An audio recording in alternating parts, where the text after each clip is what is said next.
লিটনের আরও একটা দ্রুততম 50 সাইফ হাসানের ঝড়ো ইনিংস, তাসকিনের 4টা উইকেট। বাংলাদেশ নেদারল্যান্ডসকে স্রেফ উড়িয়ে দিয়েছে। প্রথম টি-20 ম্যাচটা বাংলাদেশ জিতে নিয়েছে 8 উইকেটে, সিরিজে 1-0-তে এগিয়ে গিয়েছে। লিটনের কথা বলছিলাম, বাংলাদেশের ইতিহাসের টি-20তে দ্রুততম 50 রেকর্ডটা রয়েছে লিটন দাসের। মাত্র 18 বলে তিনি 50 হাঁকিয়েছিলেন।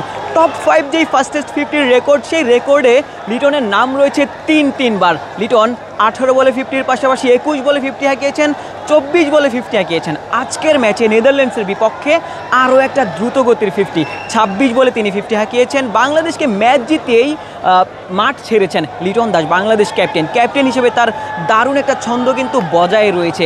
ওই ইউএই কিংবা পাকিস্তানের বিপক্ষে সিরিজ হারের পর শ্রীলঙ্কাকে তাদেরই মাটিতে হারিয়ে দেয়া বাংলাদেশ দল, যেটি আসলে কখনোই ঘটায়নি, শ্রীলঙ্কার বিপক্ষে তাদেরই মাটিতে সিরিজ জয়ের রেকর্ডটা কিন্তু লিটন দাস করেছেন।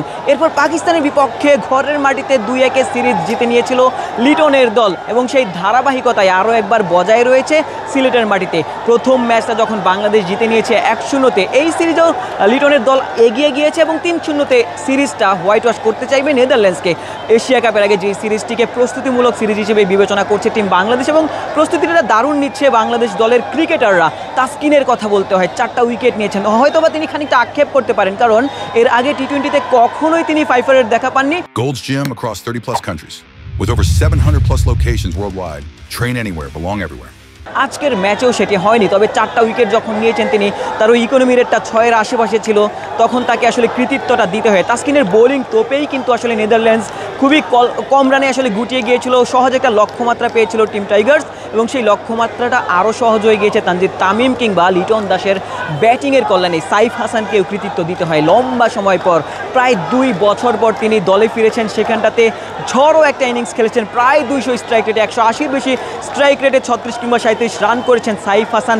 সবশেষ সিরিজ ইনফ্যাক্ট টুর্নামেন্টগুলোতে তিনি আসলে ভালো ক্রিকেট খেলছিলেন, ভালো ব্যাটিং করছিলেন।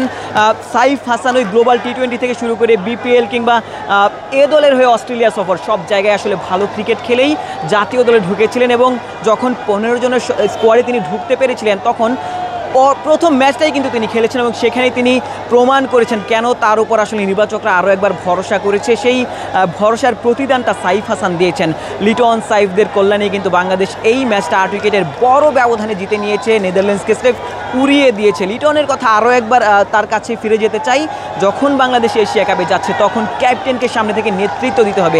এমন একটা সময় লিটনের পারফর্ম করা জরুরি ছিল, কারণ সবশেষ যে পাকিস্তান সিরিজ ঘরের মাটিতে 3টি ইনিংস লিটন খেলেছেন, তবে সেখানে তিনি নামের প্রতি সুবিচার করতে পারেননি। শ্রীলঙ্কার মাটিতে একটি ম্যাচে আসলে তিনি 70 রান করেছিলেন, সেখানে প্লেয়ার অফ দ্য সিরিজ ছিলেন। তবে তার পরের সিরিজ যখন তিনি রান পাননি, এশিয়া কাপে যাওয়ার আগে এই সিরিজটাই লিটনের রানে ফেরার সুযোগ ছিল, রানে ফেরার মঞ্চ ছিল। প্রথম ম্যাচেই 50 হাঁকিয়ে, অপরাজিত 50 হাঁকিয়ে, সেটি তিনি আসলে লুপে নিয়েছেন সুযোগটা, এবং দারুণ একটা মোমেন্টাম হয়তো বা তিনি নিতে চাইবেন। পরবর্তী 2টি ম্যাচও ভালো ব্যাটিংয়ের যে ছন্দ, সেটি বজায় রেখে এশিয়া কাপে যেতে চাইবেন। যখন ক্যাপ্টেন আসলে ব্যাট হাতে রানে থাকবেন, তখন কিন্তু দলকে নেতৃত্ব দেওয়াটাও সহজ হয়ে যায়। এমন অনেক সিদ্ধান্ত নেওয়া সহজ হয় যখন ব্যাক অফ দ্য মাইন্ড কোনো প্রেশার থাকে না, যখন ওই রান করা যায়, তখনই আসলে ক্যাপ্টেন স্বচ্ছন্দ বোধ করেন। এশিয়া কাপে এই লিটনকে বাংলাদেশ দলের সমর্থকরা দেখতে চাইবে, এশিয়া কাপে বাংলাদেশ দল জিততে চাইবে, তবে তার আগে এই সিরিজটা লিটনের দল 3-0-তে জিতে নিতে চাইবে। সিলেট আন্তর্জাতিক ক্রিকেট স্টেডিয়াম থেকে আশিক সারোয়ার, নিউজ 24।